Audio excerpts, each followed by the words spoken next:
સર્વવાલા મુક્તોની આ સેવકના પ્રેમ ભર્યા જય સ્વામિનારાયણ. તારીખ 19/7/2026 વાર રવિવાર.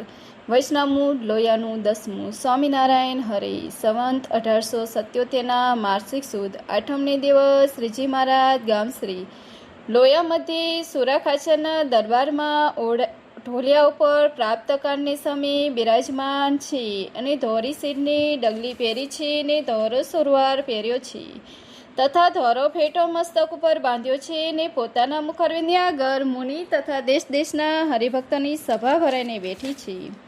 તે સમયમાં નિત્યાનંદ સ્વામીએ પ્રશ્ન પૂછ્યો છે, આ જગતમાં કેટલાક મનુષ્યની સ્ત્રી આદિ પદાર્થમાં એવું હેત થાય છે જેનો વિયોગ થયો હોય તો પ્રાણનો ત્યાગ થઈ જાય, અને કેટલાની સ્ત્રી આદિ પદાર્થમાં હેત છે પણ સાધારણ છે માટે તેનો વિયોગ કરીને પ્રાણનો ત્યાગ ન થાય. એ બે પ્રકારના જીવ છે. તે જેમ સંસારમાં હેત કરીને જોડાય છે તેમ તે હેતવાળાની જો ભગવાન મરે તો તેમાં પણ એમ જ જોડાય છે. ભગવાનનો વિયોગ થાય તો પ્રાણ થાય, અને જેની સંસારમાં સાધારણ હેત છે ને જેને ભગવાન મરે તો ભગવાનમાં પણ સાધારણ હેત થાય. તે એ બે પ્રકારના જે મનુષ્ય તેને વિશે કર્મ કરીને એવો ભેદ છે. એ બે પ્રકારના જીવ અનાદિના જ છે. પછી શ્રીજી મહારાજ બોલ્યા છે, એ ભેદ જીવના સ્વાભાવિક નથી, એ તો કર્મ કરીને થાય છે. તે કેવી રીતે થાય છે? તો જ્યારે જીવ કર્મ કરે છે ત્યારે જીવની વૃત્તિનો વેગ 3 પ્રકારે થાય છે. એક મંદ વેગ, બીજો મધ્ય વેગ અને ત્રીજો તીવ્ર વેગ. તેમાં જે વેગે વૃત્તિ પદાર્થમાં ચોટે ત્યારે તેને તેવી જાતનો કર્મ લાગે છે. કર્મ કરીને સ્નેહમાં પણ 3 પ્રકાર છે. પછી વળી નિત્યાનંદ સ્વામીએ પૂછ્યું છે, વૃત્તિના વેગમાં એ 3 પ્રકાર થયા તે ગુણે કરીને થયા કે કોઈના બીજા હેતુએ કરીને થયા? ત્યારે શ્રીજી મહારાજ બોલ્યા છે, એ 3 પ્રકારના જે ભેદ તે ગુણે કરીને નથી. એ તો જે પદાર્થમાં કેવળ ઇન્દ્રિયો જ પ્રવર્તે ત્યારે મંદ વેગ થાય છે, અને જ્યારે મન સહિત ઇન્દ્રિયો પદાર્થમાં જાય ત્યારે મધ્ય વેગ થાય છે, અને જ્યારે ઇન્દ્રિયો મનની જીવ એ 3 ભેગા થઈને પદાર્થમાં પ્રવર્તે છે ત્યારે તે વૃત્તિનો તીવ્ર વેગ થાય છે. અને તે તીવ્ર વેગ એક ચક્ષુ ઇન્દ્રિયને વિશે લાગ્યો હોય તો બીજી ઇન્દ્રિયો તેને અનુવૃત્તિ થઈને સર્વ ઇન્દ્રિયોમાં લાગે છે. એવી રીતે જે ઇન્દ્રિયોમાં મુખ્યપણે તીવ્ર વેગ લાગ્યો હોય ત્યારે બીજી ઇન્દ્રિયો તેને અનુવૃત્તિ થઈ રહી છે. અને એ જે તીવ્ર વેગ તે રજોગુણી, સત્વગુણી ને તમોગુણી એ 3ને લાગે છે. અને એક ઇન્દ્રિયમાં તો સર્વને તીવ્ર વેગ હોય છે, અને તનુસારે પદાર્થમાં હેત થાય છે. ત્યાર વળી નિત્યાનંદ સ્વામીએ પૂછ્યું છે, એને ભગવાનમાં કેમ તીવ્ર વેગ કરીને હેત થતું નથી? ત્યારે શ્રીજી મહારાજ બોલ્યા છે, દેશ કાળ ક્રિયા સંગ મંત્ર દીક્ષા ઉપદેશને દેવતા એટલાને યોગે કરીને શુભ અથવા અશુભ આચરણ થાય છે. તે જો રૂડા દેશ કાળ સંગાદિક પ્રાપ્ત થયા હોય તો ભગવાનને વિશે પણ તીવ્ર વેગ કરીને સ્નેહ થાય છે, અને જો ભૂંડા દેશાદિકનો યોગ્ય થાય તો ભગવાન વિના અન્ય પદાર્થમાં પ્રીતિ થાય છે. ત્યારે ચૈતન્યાનંદ સ્વામીએ પૂછ્યું છે, કાર વિષમ હોય ત્યારે કેમ કરવું? પછી શ્રીજી મહારાજ બોલ્યા છે, જ્યારે જે સ્તરમાં કારનું વિષમપણું હોય ત્યારે તે ઠેકાણેથી અન્ય સ્તરમાં ભાંગી જવું, પણ વિષમ કારમાં રહેવું નહીં. તે કાર સત્વયુગ તેતા દ્વાપરને કરી રૂપે કરીને બહાર વર્તે છે ને પોતાના અંતરમાં પણ વર્તે છે. તે જ્યારે હૈયામાં કરી વર્તો હોય ત્યારે ભગવાનની મૂર્તિ હૈયામાં ધારવી નહીં, બહાર નેત્રની આગળ ધારવી. પછી મુક્તાનંદ સ્વામીએ પૂછ્યું છે, જેના હૃદયમાં મંદ વેગ, મધ્ય વેગ ને તીવ્ર વેગ વર્તો હોય તે કેમ જાણવું? પછી શ્રીજી મહારાજ બોલ્યા છે, જ્યારે મંદ વેગ વર્તો હોય ત્યારે નાની બાળકી તથા નવ યૌવન વાળી સ્ત્રી તથા વૃદ્ધ સ્ત્રી એ 3ને દેખીને સરખો ભાવ રહે.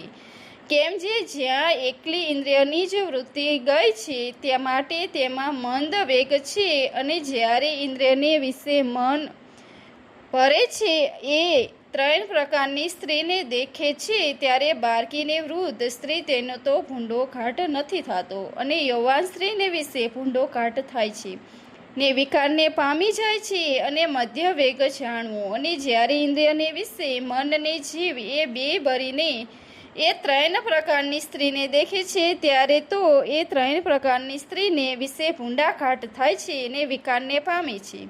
અને પોતાની મા બોન હોય તો તેને દેખીને પણ વિકારને પામી એને તીવ્ર વેગ જાણવો.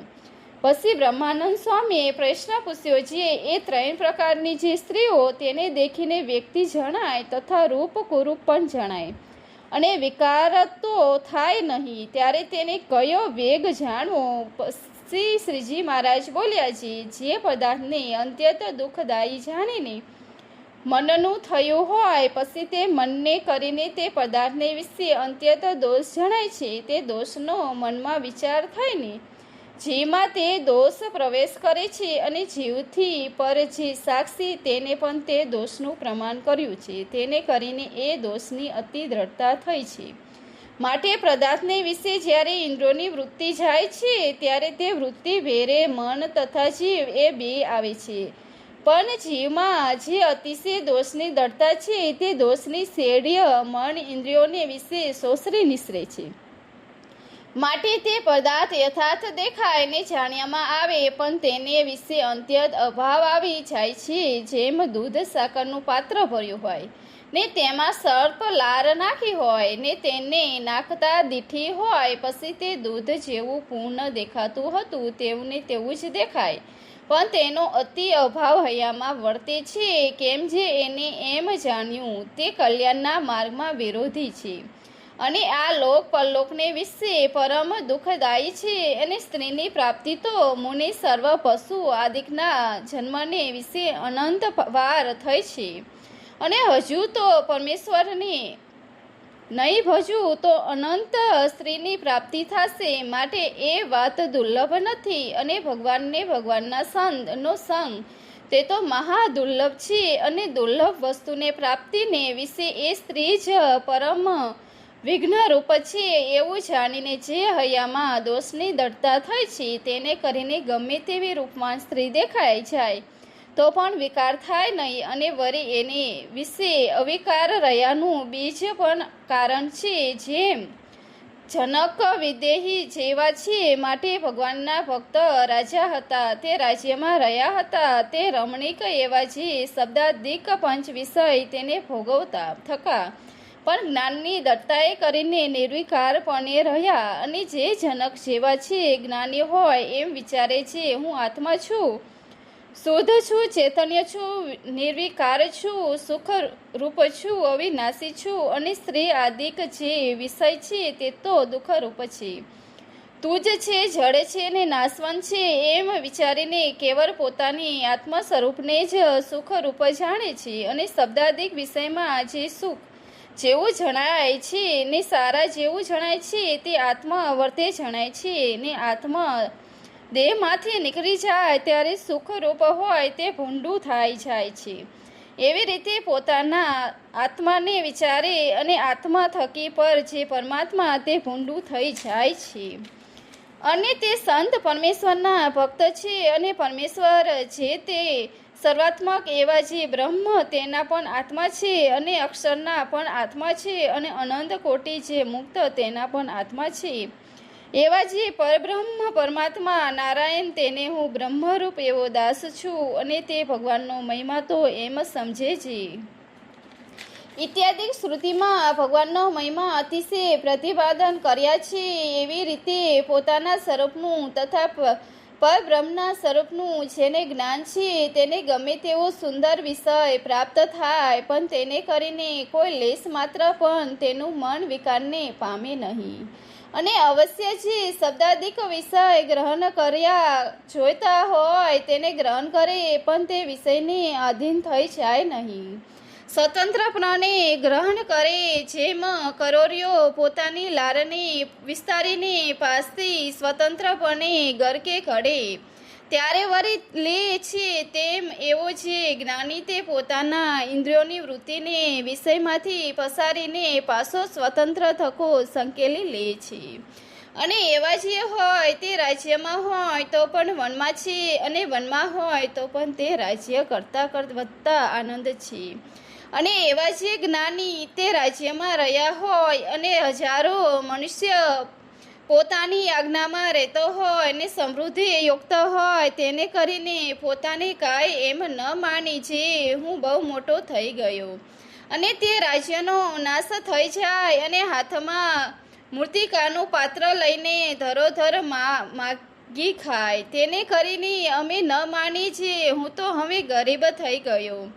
કેમ છે તે તો પોતાના કેફમાં મહા અલમસ્ત રહે તથા તેને પોતાના સ્વરૂપમાં તથા ભગવાનના સ્વરૂપનો મહિમા જાણ્યો છે. તે મોટા એને સોનું કૂછું લોઢું પાષાણ એ સર્વને વિશે શ્રમ બુદ્ધિ વર્તે છે તથા માન અપમાનને વિશે શ્રમ બુદ્ધિ વર્તે છે. અને એવો છે જ્ઞાની તેને કોઈ પદાર્થ સંબંધ કરવા સમર્થ નથી. કેમ છે એની દ્રષ્ટિ તો અતિ મોટી થઈ ગઈ છે ને માયિક સર્વે પદાર્થની તુષ જાણ્યા છે.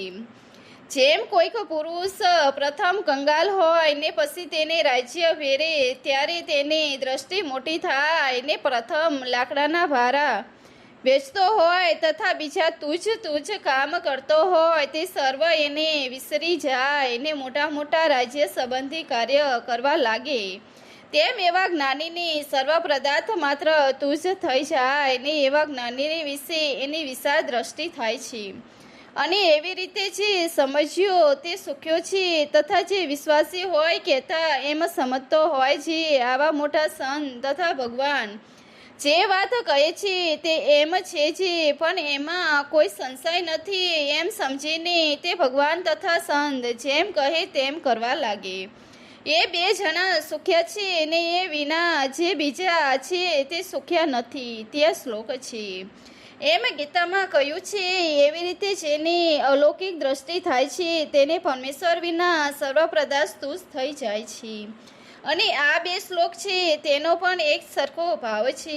પછી મુક્તાનંદ સ્વામી શ્રીજી મહારાજને કહ્યું છે, હે મહારાજ, હવે તમે એ પ્રશ્ન પૂછતા હતા તે પૂછો. ત્યારે શ્રીજી મહારાજ બોલ્યા છે, માયાનો તે કેવળ દુઃખ છે કે સુખ પણ કોઈક છે એ પ્રશ્ન છે. પછી મુક્તાનંદ સ્વામી કહ્યું છે, માયા તો કેવળ દુઃખદાયી છે.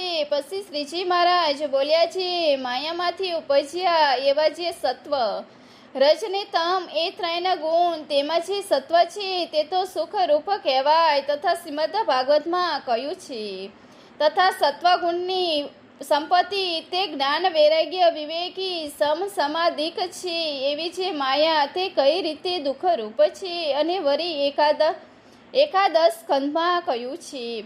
માટે મોક્ષને કરે એવી જે વિદ્યારૂપ માયા તે કઈ રીતે દુઃખદાયી છે. પછી એ પ્રશ્ન સાંભળીને મુક્તાનંદ સ્વામી આદિ સર્વ પરમહંસ બોલ્યા છે, એ મહારાજ એનો ઉત્તર અમથી થાય નહીં, એનો ઉત્તર તો કૃપા કરી તમે જ કરો. પછી શ્રીજી મહારાજ બોલ્યા છે, જેમ યમ રાજાનું જે રૂપ તે પાપી જીવને અતિ ભયાનક વિકાર જણાય છે તથા મોટા મોટા દાંત અને મોટું મુખ ભયાનક દેખાય છે તથા કારજ જેવું કારું ને પર્વત જેવું મોટું ને કાર જેવું ભયાનક એવું દુઃખરૂપ દેખાય છે. અને પુણ્યવાળા જે જીવ તેને તો તે યમ રાજાનું રૂપ અતિશય દુઃખદાયી વિષ્ણુના જેવું જણાય છે. તેમ માયા છે તે જે ભગવાનની વિમુખ છે ને તેને અતિ બંધન કરનારી છે ને અતિ દુઃખદાયી છે. અને જે ભગવાનના ભક્ત છે તેને તો એ માયા અતિશય દુઃખદાયી છે. માટે માયાનો કાર્ય છે ઇન્દ્રિયો અંધકરણ ને દેવતાથી સર્વ ભગવાનની ભક્તિ અતિ પુષ્ટ કરે છે. માટે ભગવાનના ભક્તને તો માયા દુઃખદાયી નથી પરમ સુખદાયી છે. પછી મુક્તાનંદ સ્વામીએ પ્રશ્ન પૂછ્યો છે, જ્યારે માયા સુખદાયી છે ત્યારે પરમેશ્વરનો ભક્ત હોય તે ભગવાનની મૂર્તિને હૃદયમાં ધારીને ભજન કરવા બેસે છે. ત્યારે એને અંધકરણરૂપ માયા તે સંકલ્પ વિકલ્પ રૂપ કરીને કેમ દુઃખ આપે છે? પછી શ્રીજી મહારાજ બોલ્યા છે, જેને ભગવાનનો મહાત્મય સારી પેઠે સમજીને અતિશય દ્રઢ ભગવાનનો આશ્રય હોય તેનો તો અંધકરણ રૂપ માયા છે તે દુઃખ દેતી નથી, અને જેવા આશ્રમમાં ફેર હોય તે દુઃખ દે છે. જેમ કાચો પોચો સત્સંગી હોય તો તેને કુસંગ હોય તે ડગાવવાનો આગ્રહ કરે, પણ જે પાકો સત્સંગી હોય તેને ડગાવ્યાની કોઈ લાલચ રાખે નહીં, અને તેને સાંભળતા હો કોઈ સત્સંગ ઘસાતું બોલી શકે નહીં. તેમ જેને એવું પરિપક્વ પરમેશ્વરનો આશ્રય થયો છે તેને ડગાવ્યાની લાલચ અંધકરણ રૂપ માયા રાખે નહીં, અને સામી તેની ભક્તિમાં પુષ્ટ કરવા લાગે. અને જેને જીવને વિશે એવો આસરામાં કોઈ કાશ્યપ હોય તેને એ માયા ડગાવે છે ને દુઃખ દે છે. અને જ્યારે એ જીવ એવી રીતે ભગવાનનો પરિપક્વ આશ્રય કરે ત્યારે તેને ડગાવ્યાને અર્થે ને પીવડાવવાને અર્થે માયા સમર્થ નહીં થાય. માટે એવો ઉત્તર એ છે જેને ભગવાનનો એવો પરિપક્વ નિશ્ચય છે તેનો કોઈ રીતે માયા દુઃખ દેવાને અર્થે સમર્થ થતા નથી. ઇતિ વૈષ્ણવ લોયાનું 10મું પૂરું થયું. સહેજાનંદ સ્વામી મહારાજની છે. આ વિડીયો આપને પસંદ આવ્યો તો લાઈક, શેર और સબસ્ક્રાઈબ. થેન્ક્સ. જય સ્વામિનારાયણ.